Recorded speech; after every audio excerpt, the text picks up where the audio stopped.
Bienvenue sur Teach, votre mission d'enseignement et de maturité spirituelle. Nous sommes en pleine semaine de créativité. Je crois que des idées d'entreprise, des engagements sociaux, des asbelles, des boutiques, des partis politiques, que sais-je encore. Tout ce que le Seigneur a mis dans votre cœur pour avoir de l'impact ici pour sa gloire, pour l'expansion du royaume, pour montrer son amour au milieu des hommes et prouver que Dieu est vivant. Tout ça qu'il a mis dans vos cœurs comme idée, comme pensée, c'est ça qu'on appelle être créatif. C'est poser ici sur la terre, dans la création, placer les empreintes du Créateur.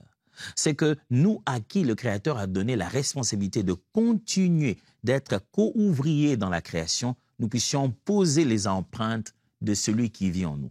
En tant qu'enfants de Dieu, l'ordre qu'a reçu Adam dans les jardins d'Éden est exactement la même chose que nous continuons à faire avec le royaume de Christ. Nous sommes là sur la terre pour accomplir la volonté du Père, à gérer cette création qui attend, avec un ardent désir, la révélation du Fils de Dieu. On a montré combien de fois nous avons à la fois cette onction, cet appel pour le servir, prêcher, gagner les âmes, et ces mêmes capacités fonctionnent pour que nous puissions donner des solutions dans notre société, que ces solutions soient d'ordre économique, tout ce que Billy Bright appelle les 7 montagnes, que ce soit dans les divertissements, dans l'économie, dans la santé, dans le sport, que ce soit dans la politique, que ce soit dans tout autre domaine qui peut être utile sur la terre. Le Seigneur nous a équipés pour cela au travers de son esprit. Durant toute la semaine, on en apprend beaucoup de choses. Mais créer, travailler, apporter sur la terre par le Saint-Esprit,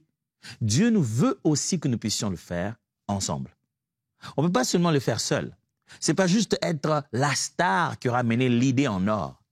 Mais Dieu veut que ça se passe aussi comme l'Église, comme un corps, comme deux, trois frères, comme des associations, des rencontres, qu'on travaille ensemble. Souvenez-vous de Paul et d'Aquila qui, ensemble avec Priscille, travaillaient aussi dans le même domaine.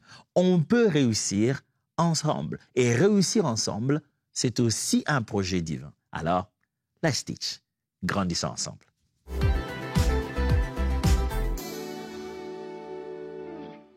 Le travail de la créativité est une œuvre qui s'est faite aussi ensemble. Le Dieu de la Bible, c'est un Dieu qui est un, qui est trois en un. On aime utiliser le mot Trinité. Qui est? Qui pas qui sont, mais qui est? Et Dieu, dans sa façon même d'exprimer l'œuvre de la création, on y voit dès les premières phrases de la Bible que c'est comme un travail collégial. Le Père libère la parole qui est le Fils qui se met à créer et l'Esprit se met à se mouvoir au-dessus des eaux. On voit dès les premières phrases de la Bible ces trois expressions de Dieu se manifester. Le Père, le Fils et l'Esprit. La création est une œuvre qui peut aussi et qui devrait aussi se faire collégialement, dans une idée de connexion de chaque rouage, chacun faisant sa part, chacun faisant de son maximum le point de départ pour l'autre, chacun faisant de l'expression de sa créativité un point de départ pour l'autre. Il y a certaines choses que tu ne peux pas avoir comme idée s'il n'y a pas déjà un matériel, il n'y a pas déjà quelque chose à la base qui existe. Beaucoup de choses qui ont été inventées, qui ont bouleversé l'univers, qui ont transformé le mode de vie des êtres humains, je vous le dirai avec assurance que les gens se sont basés sur ce que les autres ont fait. Chacun a bâti sur ce que l'autre a fait. J'aime bien comment Paul dit, chacun bâtit sur l'œuvre que l'autre a fait. Un tel sème, un autre arrose, et la moisson est pour la gloire de Dieu. Dieu veut que nous apprenions à travailler en groupe, ensemble, créer ensemble, comme un corps, et mélanger nos dons, faire participer ce que nous avons. Paul aime exprimer et parler du corps du Christ comme un corps humain dans son fonctionnement. L'œil a besoin des oreilles, les oreilles ont besoin des jambes, et chacun de nous a besoin de l'autre. Quel que soit le maximum que nous puissions atteindre dans notre créativité, en nous seuls, nous ne pouvons pas constituer tous les membres. Du reste, l'une des raisons de l'échec des chrétiens, c'est qu'ils aiment beaucoup avancer seuls. Chaque fois que tu avances seul avec Dieu, ce n'est pas toujours pour que tu finisses seul avec Dieu. J'aimerais expliquer ça. Des fois, Dieu nous donne un appel et on ressent ça seul. Et des fois, la force de l'appel, c'est cette solitude, avoir l'impression qu'on est que nous qui comprenons les choses de cette manière. Cette solitude-là, on en a besoin. Ce sens d'isolement, on a l'impression que est-ce que personne ne comprend, personne ne voit pas qu'on doit faire ça. Ça brûle en nous comme ça. Mais tout de suite après, Dieu commence à joindre une équipe qui va permettre de porter une vision qu'on a. Et cette vision-là va aller plus loin. Ce n'est pas toujours pour que tu finisses seul que Dieu t'appelle seul. Au bout d'un moment, il va attirer des gens, les personnes appropriées autour de toi, et tu vas te rendre compte que le résultat obtenu finalement, c'est d'une créativité que tu ne pouvais pas avoir. C'est quand il parle que toi, tu évolues dans ta pensée. Tu étais seul dans ton idée, tu te disais, qu'est-ce que je peux faire? Tu viens, tu te mets en parler avec les autres. Quand ils répondent, du coup, même ton idée évolue. Il dit une chose et puis tu te dis, tiens, on peut aussi faire. Tu n'avais pas cette idée-là jusqu'à ce que lui, il ait parlé. Avec humilité, on devrait travailler ensemble. Et le chrétien doit apprendre à agir et à réagir, ainsi qu'à atteindre des objectifs ensemble. Comment je dois nous aider en ça? Première chose, première affirmation, c'est qu'un seul corps, plusieurs fonctions. C'est comme ça que ça fonctionne. Il y a un seul corps, mais à l'intérieur, il y a plusieurs fonctions. C'est un peu comme ça qu'est bâti tout système. Ce sont des composantes, puis des relations entre ces composantes et un objectif commun. Le corps du Christ, l'œuvre de Dieu, fonctionne comme ça. Un seul corps, plusieurs fonctions. Mais pas seulement l'Église. Toute chose qui veut réussir sur la terre, tout système qui veut être stable et vivre longtemps, c'est qu'il y a toujours à avoir un objectif qu'on appelle ici un seul corps et avoir à l'intérieur plusieurs composantes. Les composantes sont là, elles entrent en relation et en corrélation et suivent une même direction. Vous savez, il m'est arrivé dans ma vie d'être en contact avec, de voir de près et de toucher une arme. Je vous assure que c'est impressionnant. Parce qu'au début, c'est comme un jouet. Tu te dis, mais bon. Et puis, je me souviens même que j'ai mis une balle à l'intérieur. Il n'y en avait qu'une seule. Et puis, je ne vais pas vous donner la marque et tout ça là. Et donc, je tente de tirer une fois, ça tire à vide parce que la balle n'est pas à l'intérieur. Donc, plus je tente de presser sur la gâchette, plus ça tourne jusqu'à ce que ça arrive au seul endroit qui avait la balle. Je ne voulais pas tirer, je voulais juste voir à quoi ça sert. Mais plus j'ai pressé sur la gâchette et plus la balle se rapprochait, plus mon cœur commençait à battre en vitesse. Qu'est-ce que je vais faire? Mais après, quand je sors la petite balle, la toute petite balle, quand je la sors de la chambre, je la mets de côté, ça devient comme un jouet. Mais cette balle-là en elle-même, je peux bien te la lancer, ça ne te fera rien à part juste te cogner sur ton corps. Vous imaginez? La force de ce qu'on appelle une arme, c'est une association intentionnelle, suivie des différentes composantes en corrélation. Tu peux trouver le fusil d'un côté, tu peux trouver les balles de l'autre côté. Ça ne sert à rien. Tu peux trouver le fusil décomposé, la chambre de l'autre côté, la tête de l'autre côté. Ça ne sert à rien. Mais si tu les mets en corrélation,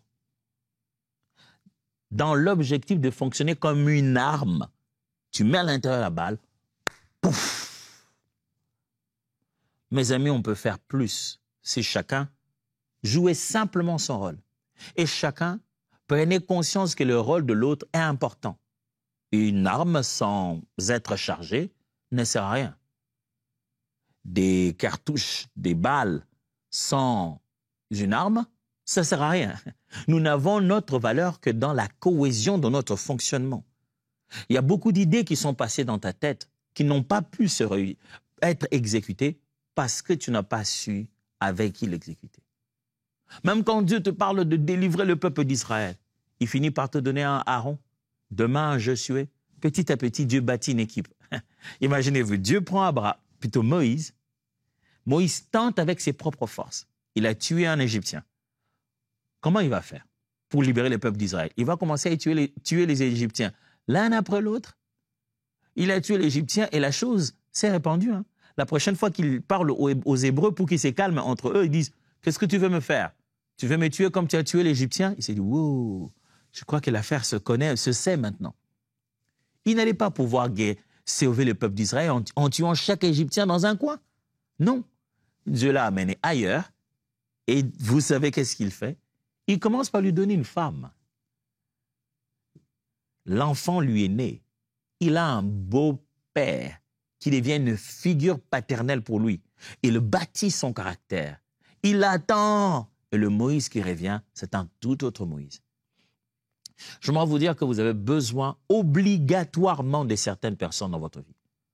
Pas parce que sans eux, vous ne pouvez rien faire. C'est plutôt le Seigneur qui est toute ma force. Si le Seigneur est avec moi. Non, non. C'est juste que Dieu a intentionnellement placé des limites à votre don. Il y en a. Vous ne les voyez peut-être pas encore, mais il y en a.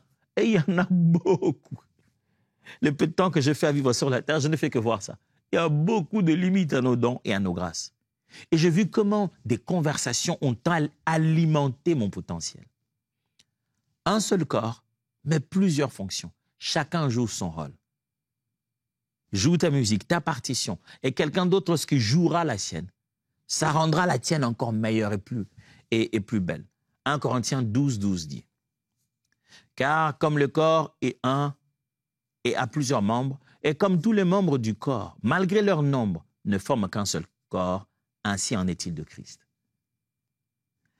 Éphésiens chapitre 4, verset 16. « C'est de lui, et grâce à tous les liens de son assistance, que tout le corps, bien coordonné, formant un solide assemblage, tire son accroissement selon la force qui convient à chacune de ses parties et s'édifie lui-même dans la charité. » Oh, ce texte, c'est tellement... Ça dit tout ce que j'étais en train de vous expliquer ici. Il montre que c'est par lui, par sa grâce, par Christ, que chaque membre du corps, en corrélation, réussit à grandir. Il en est de même aussi de la créativité. Ne pense pas que parce que tu as reçu, l'Église t'a donné le mandat d'organiser la conférence. C'est toi tu es le coordonnateur de la convention de cette année. Tu ne pourras pas le faire seul. Oui, Saint-Esprit, sans toi, je ne peux rien faire. Oui, le Saint-Esprit sait aussi que sans frère Jacques et sœur Pauline, tu ne peux pas atteindre ce qu'il te demande de faire. Le Dieu qui te donne l'idée te donnera Bethsaleel. Le Dieu qui te donne la mission te donnera Abraham. Réclame les composantes du corps que Dieu te demande de bâtir. Deuxièmement, charismata complémentaire. OK, donc parlons du charismata. Le mot charismata signifie simplement des dons, de potentiel, des capacités. Charis veut dire grâce, charisma veut dire des dons, comme on aime le dire, charismata veut dire des dons, plusieurs au pluriel. Nous avons des charismata qui sont complémentaires. Ces termes-là, c'est ce que Paul utilise dans Romains chapitre 12. Parce que quand vous lisez le Romains chapitre 12, la Bible parle de dons. Et vous allez plutôt dans 1 Corinthiens chapitre 12, vous trouvez Paul parler encore des dons. Mais ce ne sont pas les mêmes mots. Dans le chapitre 12 de Corinthiens, c'est pneumatikos, qui parle de dons spirituels ou les manifestations de l'esprit.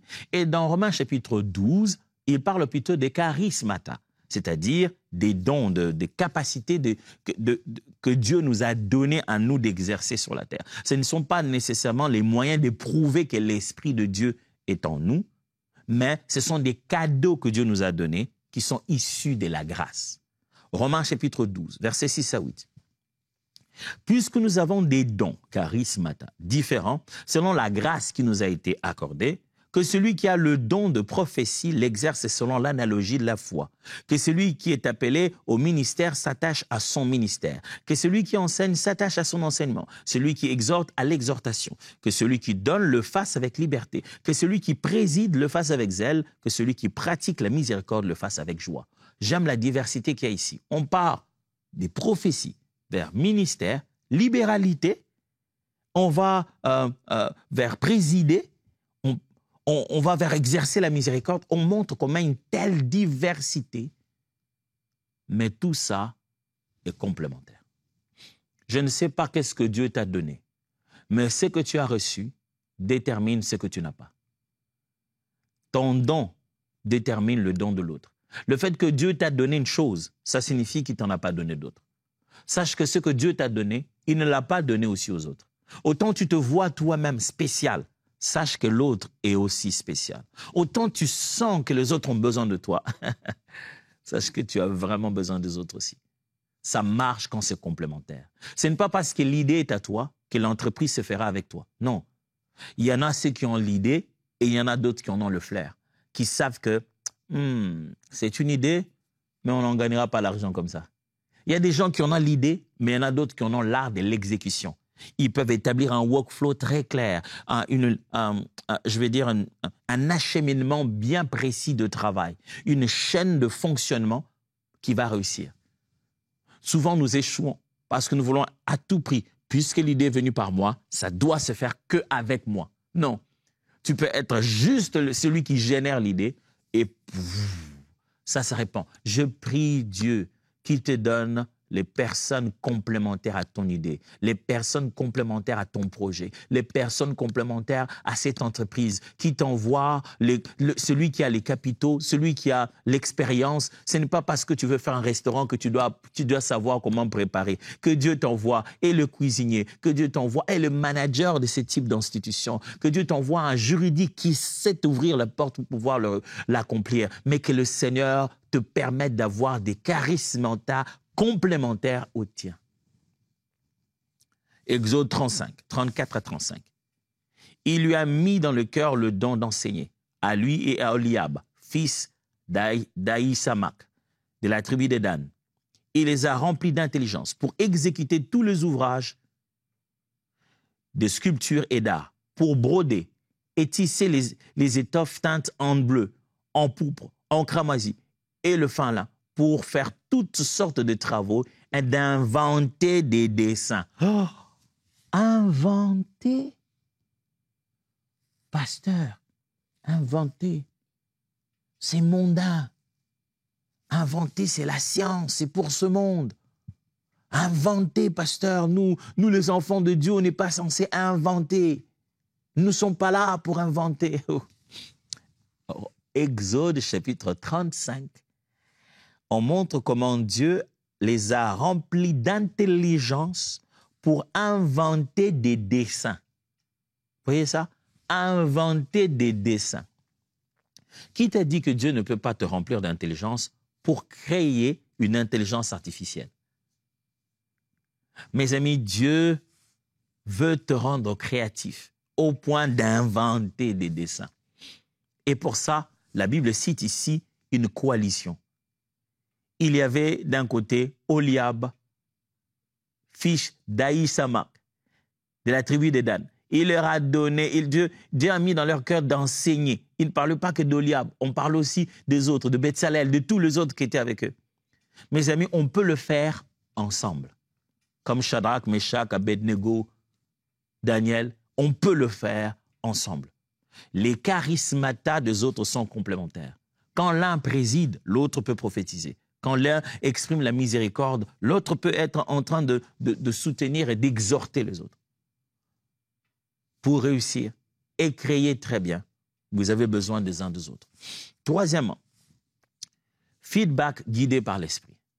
Ces termes, ça résonne dans nos milieux professionnels, n'est-ce pas? Feedback, un retour. Je travaillais, je voudrais que vous puissiez me dire ce que vous en pensez. Dans la vie, on a vraiment besoin de savoir les résultats de ce qu'on a obtenu. Le retour que les autres font de l'œuvre que nous avons faite nous permet de nous améliorer. Tu peux avoir une bonne idée, mais tu l'as mal exécutée. Quand tu en as le retour, c'est là que tu te dis « Wow, je me suis mal pris ». Voilà ce que la Bible dit, Proverbe 15, 22. Les projets échouent faute de beaucoup de démons qui les attaquent la nuit et qui amènent un esprit de blocage. Non. Les projets échouent faute d'une assemblée qui délibère. Vous avez vu ça? Mais ils réussissent quand il y a des nombreux conseillers. J'aurais bien voulu qu'on dise le projet réussisse quand il y a beaucoup de prières, de temps, de jeûne. Non, mais quand il y a des gens, des conseillers, et ça n'a pas marché parce qu'il a manqué un cercle pour y délibérer. Est-ce que, pasteur, tu veux dire on ne peut jamais commencer nous-mêmes une idée? J'ai dit oui, bien sûr que oui. Bien sûr, Dieu envoie toujours quelqu'un, ça commence toujours par un leader, un visionnaire. Mais sur le chemin, Dieu te permet de bâtir une équipe et cette équipe n'était pas secondaire. Tu te rendras compte que tu vas avoir la frustration avec le temps. Le pourcentage, le taux de pourcentage de tes décisions personnelles va commencer à baisser. Le leur va commencer à monter. Là où tu venais avec des idées 100% à toi, tout le monde exécuté, demain, ça va être une idée 100% à toi, on n'a exécuté que 60. Parce qu'on est là, parce que le Seigneur nous a donné d'être à 100% ce que toi, tu n'étais qu'en peu de pourcentage. Dieu nous donne la capacité de te compléter et de t'aider à faire ce pourquoi il nous a ensemble appelés. Si tu veux créer, tu veux réussir, écoute les autres. Écoute les conseillers. Consulte des personnes capables de te donner la sagesse nécessaire. Sinon, les projets échouent, faute d'assemblée qui libère. Acte 15, 28 dit « Car il a paru bon au Saint-Esprit et à nous de vous imposer d'autres charges que ce qui est nécessaire. » J'aime bien ça. Les apôtres sont en train d'envoyer justement une lettre pour pouvoir donner des instructions importantes sur la vie de l'Église. Et écoutez comment il dit, on n'a pas délibéré seul. Ce n'est pas seulement Pierre qui donne un ordre aux églises. Non, hein? C'est le presbytère, c'est comme ça qu'on appelle ça. C'est l'assemblée des anciens. Et ils ne l'ont pas fait seuls non plus. Ils l'ont fait avec le Saint-Esprit. Ils auraient pu dire, nous avons décidé, après un temps de prière. Non, j'aime l'humilité avec laquelle il parle de ça. Il dit, le Saint-Esprit et nous. Pourquoi ne pas seulement dire, le Saint-Esprit nous a inspirés? Non, il dit, le Saint-Esprit et nous. Il a paru bon au Saint-Esprit et à nous. OK. Il a paru bon au Saint-Esprit d'un côté, il a paru bon à nous aussi d'un côté, et on a mis ça ensemble. Et c'est ce qu'on va réussir à faire. Mes amis, deux fois, il paraît bien au Saint-Esprit et bon. Mais pour aller exécuter, il doit paraître bon aussi à tout le monde, au comité, à chacun. Alors je vous en supplie, si vous voulez réussir, vous avez besoin que les autres vous disent un feedback qui est inspiré par l'Esprit. Testez ça dans vos amitiés et des gens à qui vous êtes entendu, écoute mon ami, j'ai telle pensée, j'ai telle... Est-ce que tu peux prier avec moi? J'aimerais être sûr que c'est vraiment dans la pensée de Dieu. Et une semaine, 2 semaines après, allez prendre un café, prendre un thé et parlez-en. Alors qu'est-ce que tu en penses? Écoute, moi, je priais, mais je ne me sens pas très à l'aise avec telle pensée. OK. Ça peut être un signal fort d'arrêter. Et tu en as comme ça 2, 3, 4 amis qui n'ont pas nécessairement besoin de se rencontrer d'avance pour te donner un feedback. Il est possible que les autres deviennent un instrument de la pensée de Dieu. Quelqu'un peut te donner un feedback qui fait que tu as l'impression d'être ridicule. Oh, je n'oublierai jamais. Le premier jour, je prêchais à l'église chez nous, au centre missionnaire Philadelphie. Je finis, l'apôtre Dallo m'a pris avec lui et on devait être à la porte pour saluer les gens qui sortaient. Je n'oublierai jamais ces feedbacks de cette dame. Elle est venue et m'a dit, c'était bien. Je pense que tu peux t'améliorer. C'est un peu long, mais je pense que tu peux t'améliorer. J'étais genre, waouh. Aujourd'hui, c'était ma première fois devant vous. Vous aurez pu juste vous limiter à dire, courage, que Dieu te bénisse. Mais ce jour-là, je suis rentré en me disant, tant que c'était pas bien, parce qu'on dit c'était bien, il faut s'améliorer. C'est une façon gentille de me dire c'était pas bien. Mais les autres, ils ont dit que c'était bien. Mais les autres, ils n'ont pas dit que c'était... Dans la vie, vous ne réussissez pas à force juste d'entendre des gens vous dire c'était bien. Ceux qui, deux fois, vous disent c'était pas très bien, ceux-là vous aident beaucoup plus que qui que ce soit d'autre. Alors, la créativité peut se faire collectivement à travers des feedbacks inspirés par l'esprit. Quatrièmement, mentorat et transmission. Pour réussir à atteindre les objectifs de Dieu, exécuter des inspirations divines, des projets d'entrepreneuriat, social, économique, quoi que ce soit que Dieu veut que vous puissiez exécuter comme créativité, vous avez besoin d'un mentorat. Que quelqu'un d'autre vous accompagne, quelqu'un d'autre transmette chez vous et que vous aussi vous transmettiez à quelqu'un d'autre. Vous mettre dans cette position où vous avez une capacité de recevoir, une capacité de donner, ça vous rafraîchit. C'est comme une eau. Le fait que ça vienne d'un endroit et que ça coule, n'est-ce pas qu'on a confiance à de l'eau qui coule, à une rivière qui coule? Parce qu'on sait que l'eau qui s'est salie hier, ce n'est pas la même eau. Cette eau-là est partie. Notre eau est venue. Si vous voulez être créatif suffisamment, fort et permanemment, ayez des gens qui vous mentorent et mettez-vous en position d'en mentorer d'autres. 2 Timothée 2, 2.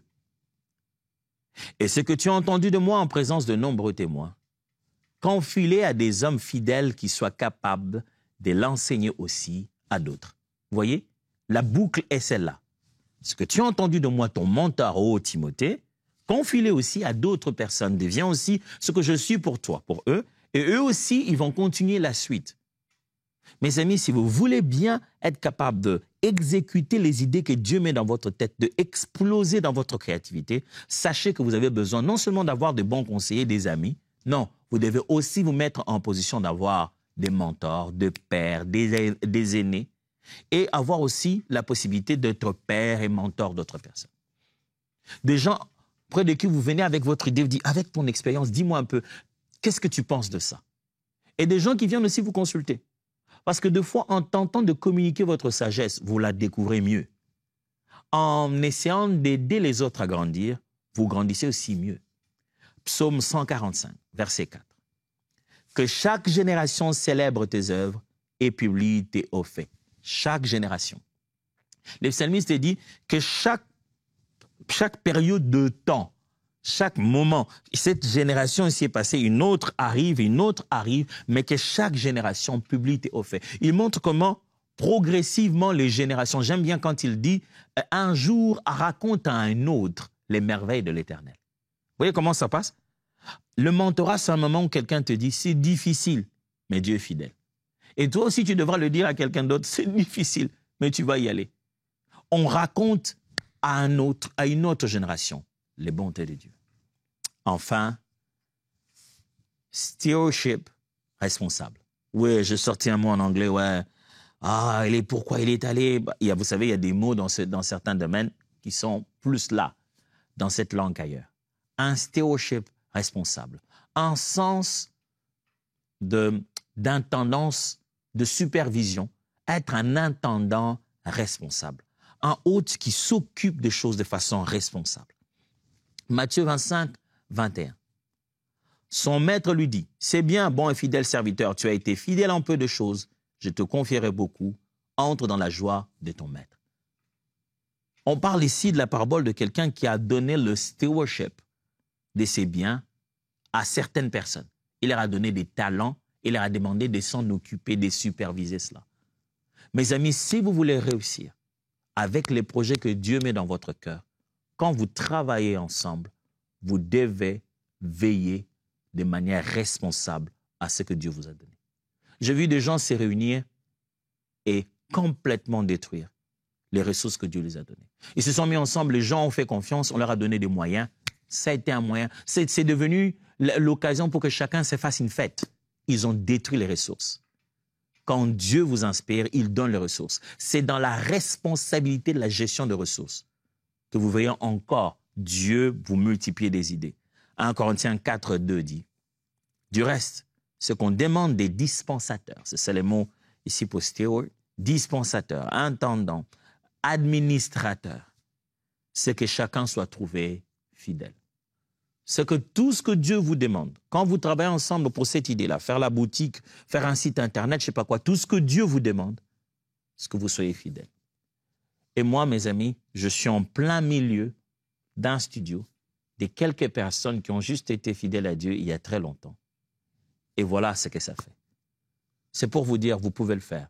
Le Seigneur peut vous rendre des milliers de fois plus créatif, même que MCI, si vous travaillez ensemble en restant juste responsable. Père, merci pour ces familles que tu crées, ces équipes que tu mets ensemble, ces apôtres que tu appelles, ces créateurs que tu mets ensemble, qui vont marcher fidèlement jusqu'à te glorifier. Au nom de Jésus. Amen. À demain tout le monde.